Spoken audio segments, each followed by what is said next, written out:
Yo guys, what is good? Welcome back to the Uncle Sharma channel. Here we are, back to Inter. Yesterday, I promise, was my last ever video covering the Euro 2020 and the Azzurri.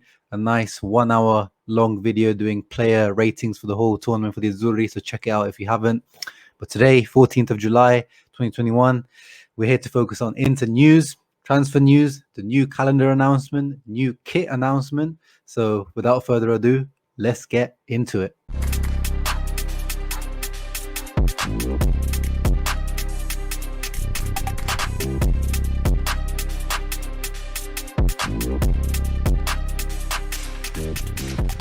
Yes, guys, before we get started, make sure you leave a thumbs up to the video. And if you're new to the channel, make sure you subscribe for Inter-rated content throughout the season.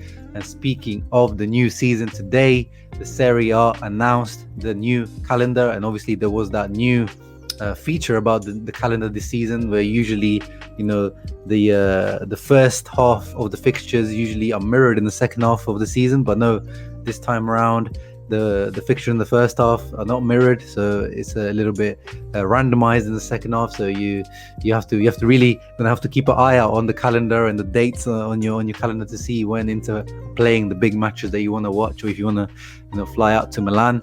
And here it is, the tweet from Inter with the visuals announcing the full calendar. First game, 22nd of August 2021 against Genoa at home. Very, very nice start for the Nerazzurri. Genoa, a team that over the last few seasons has been, the whipping boys for Inter, and especially Roberto Gagliardini will be happy to hear that's the first game of the season, because that's Roberto Gagliardini turns into Lothar Matthäus, the white Paul Pogba, when he plays against the teams from the Genoa region. So he'll be happy to hear that. And then on the 29th, the second game is away at Hellas Verona. So two nice games to start off with, to be honest. Nothing too tricky, or not two teams that obviously not aiming for Europe or even the top half, I would say. So yeah, all in all, pretty happy. And even in the second round of fixtures in September, Sampdoria, Bologna, Fiorentina, and then there's finally the first big match, I would say, 26th of December against Atalanta at home. And then obviously, as most Inter fans do, the first thing you look for, Juventus and AC Milan. So Juventus on October the 24th at home. Not too bad. And then AC Milan, the Milan derby, will be on the 7th of November away. Well, that means nothing really, but yeah, away at AC Milan on the 7th of November. So not too bad. And then finishing off the season on the 22nd of May against Sampdoria.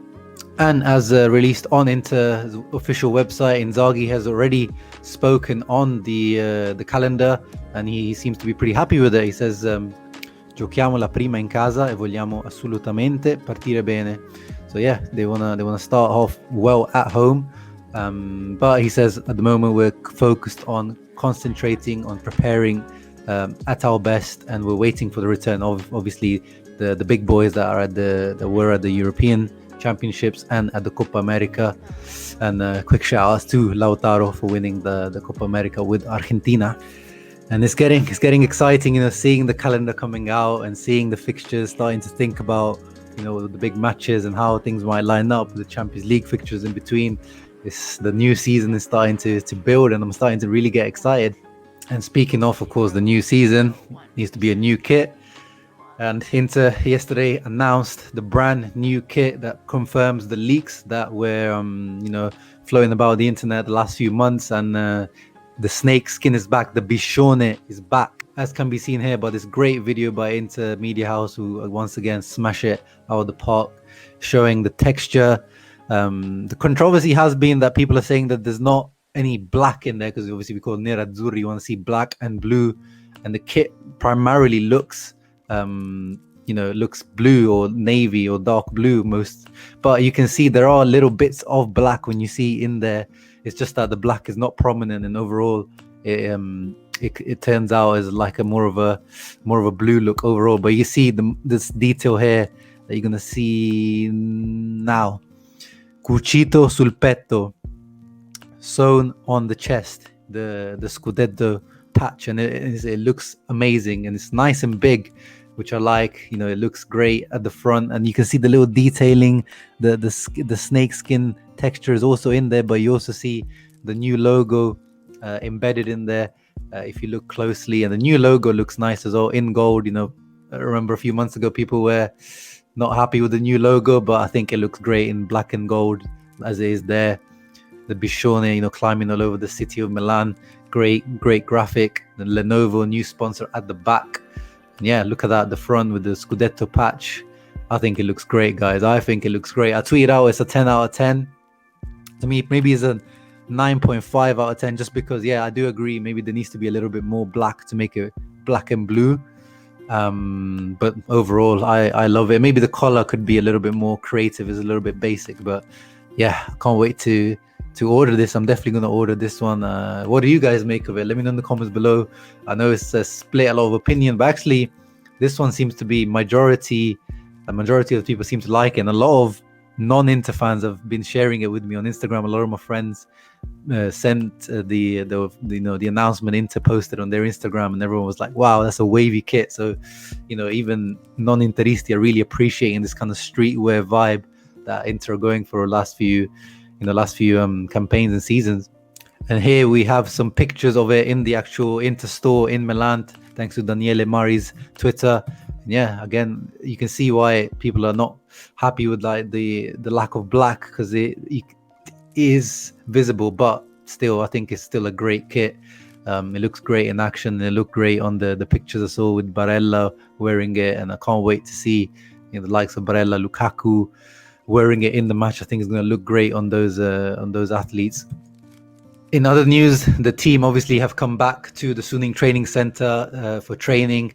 Most of the Euro guys and Copa America guys are obviously missing, but we've seen Hakan Çalhanoğlu taking on his first training, looking really good. That new training half zip there looks amazing. In that color that we had in the not last season, the season before.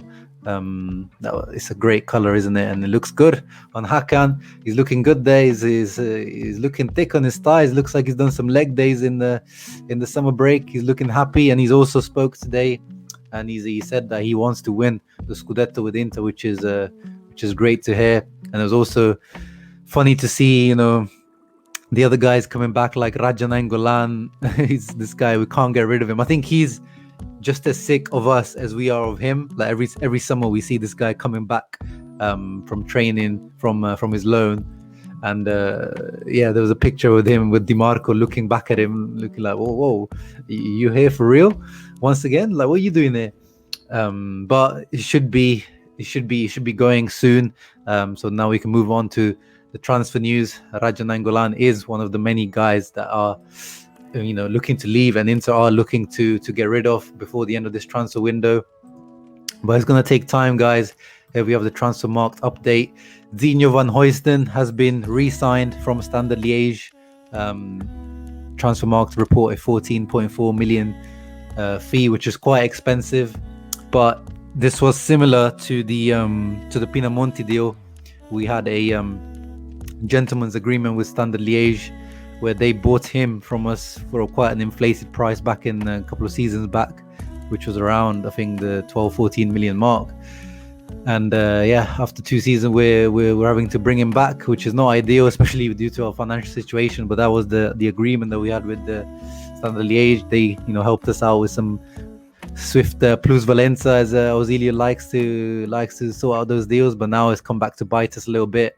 And Zinho, he's come back, but now he's going to leave straight away, pretty much. Apparently, the Genoa deal, a loan deal to Genoa, is almost done, according to reports. So we might face Zinho in the first match of the Serie A season. So hopefully, yeah, he gets some playing time. He had 2 ACL injuries, which is never. I mean, 1 is never easy to return from. 2 is definitely not easy to return from. It's going to take him a while. I think it'll take him a couple of years to really get back to some good levels. So hopefully he gets some good playing time out there at Genoa. And I only hear good things about him back in Belgium. He made the Belgium squad at one point. So yeah, hoping for the best of it for him. Matteo Darmian, of course, his loan deal was made official. Hakan we know about. Cordaz also we know about. DiMarco actually is also an interesting one, because we were unsure, and all Interisti were unsure whether Verona had this option or obligation to buy, which was pretty much sure that they were going to take on. But it looks like maybe Inter negotiated a deal that they just send him back to us at the loan ends, because here it says end of loan to Hellas Verona. So that might have, Hellas Verona might have done us a nice little favor there. Someone who hasn't done a favor is Dalbert, who has come back from his flop loan at Stade Rennais, and has rejected a move to Trabzonspor, according to reports, who were keen to sign him, but apparently he rejected them. Man, this guy is just a pain to get rid of. Like his Portuguese-speaking brother, Joao Mario, who has finally, Joao Mario has left my club, man. This guy these guys are like cockroaches. You just can't seem to get rid of them. It's like the chewing gum stuck at the bottom of your shoe. The only way we got rid of Joao Mario is by releasing him for free, and even then now it's biting us in the ass.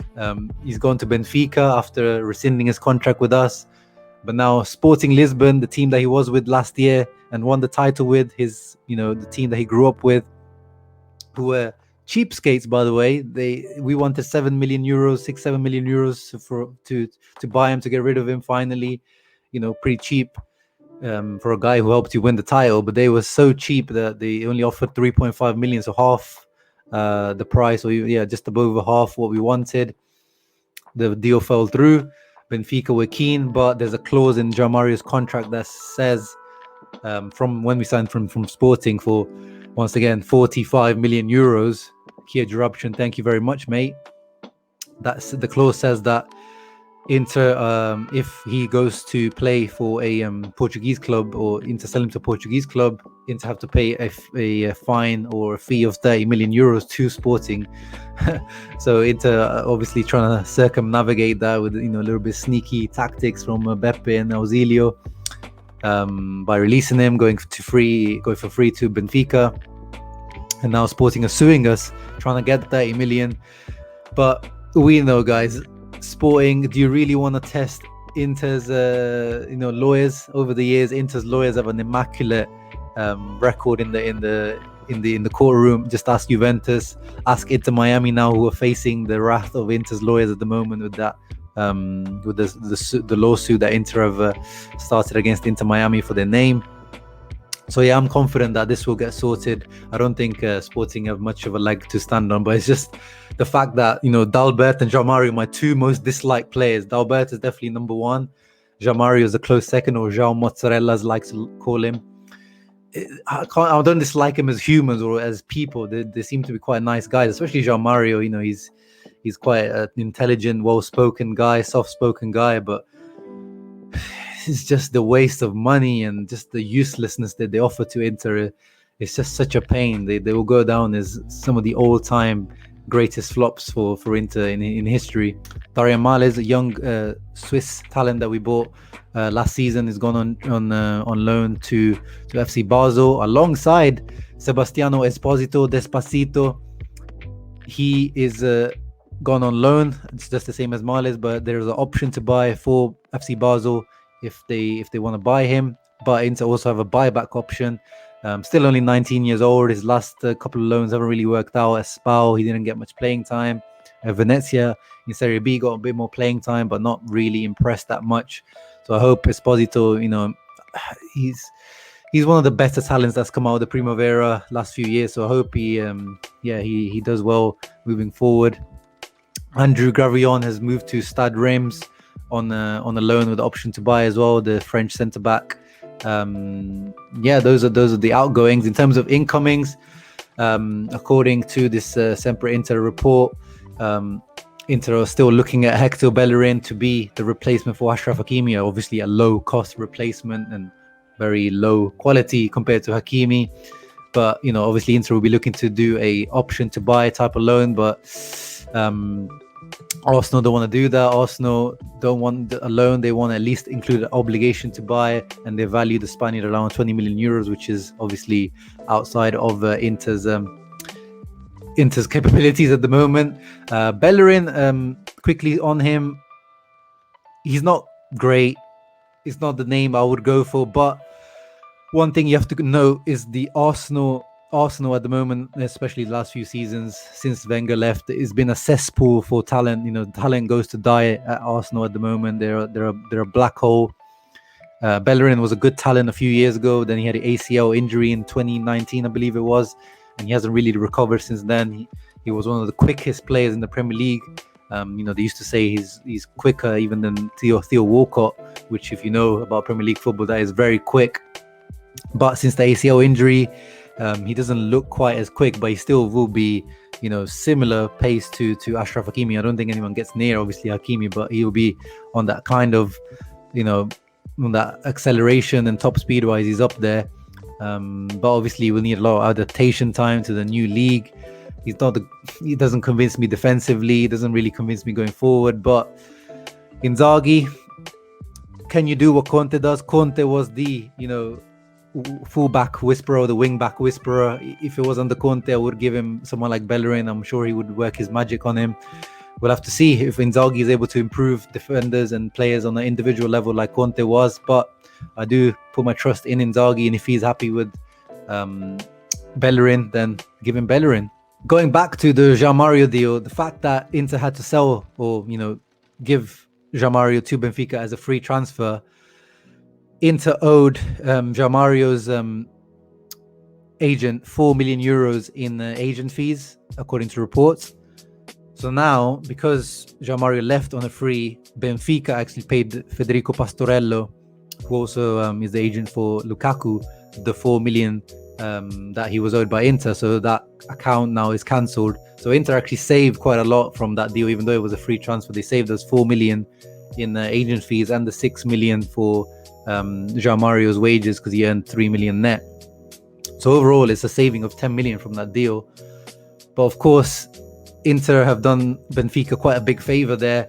So I wouldn't be surprised if Benfica in this transfer market do one more deal with Inter coming in to pay for someone to come in and, you know, help Inter out a little bit more to repay that favor. And Valentino Lazzaro has been reported as someone that they might be interested in. Obviously, he's been a big flop as well since he's come in, and we'll have to see.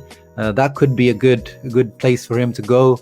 Inter, as the report says, are happy to offload the player's wages and receive a fee for him. He's coming back from his Bundesliga loan from Mönchengladbach, which didn't quite work out due to injuries and various other factors. So let's see. He could be even integrated into the team. I wouldn't be against that, but I think it's best for Lazaro and Inter if the parties separate. Finishing off today's news, as reported here by fcinternews.it, Pepe Marotta spoke after the new calendar was announced, and he talked about. He was asked about, you know, how they're going to replace Hakimi, and he says it's not going to be easy. We'll need creativity, and we've talked about that. Him and Auxilio, are going to have to earn their money this summer. They're going to have to be creative. They're going to have to find ways to get someone who's not too much of a downgrade, but for pretty much no money. So we'll see. And he also spoke about, you know, the video that I made the other day when Mourinho fired some shots against Inter, you know, about not paying, winning a title, not paying wages. But he says, I don't want to, you know, do polemics. I don't want to, you know, be controversial. He's Mourinho è una volpe. He's a fox. He's smart, and we know that he wants to, you know, stimulate people by, you know, poking them. But I don't wanna fall into his trap. And yeah, it's smart from him. And he also spoke on Christian Eriksen. He says we're happy to see he's getting better. We'll wait for his return on the field, but the situation needs to be analyzed, and we just hope he recovers fully health-wise. And finishing off on Hakan, he was asked. It wasn't. We weren't trying to do one over of our cousins in Milan. You know, these things can happen. It was an opportunity, and I'm sure, you know, you never know. Milan might get a expiring contract player from Inter very soon. So that's how the transfer market works. But yeah, guys, that was the news for today. Lots of stuff going on. I'm going to try to keep you guys updated, not on a daily basis, but quite often, at least, you know, a couple of times a week, hopefully. So make sure you guys subscribe. Make sure you guys are leaving thumbs up to support the channel. Leave your comments down below to share your thoughts, especially about the kit. I want to really hear about the snakeskin kit, what you guys make of it. Obviously the transfer news as well. What do you guys make of Hector Bellerin? Yes, no? Anyone else that you would rather sign for that right wing back position? Yeah, guys, take care, and as always, Forza Inter. Ciao.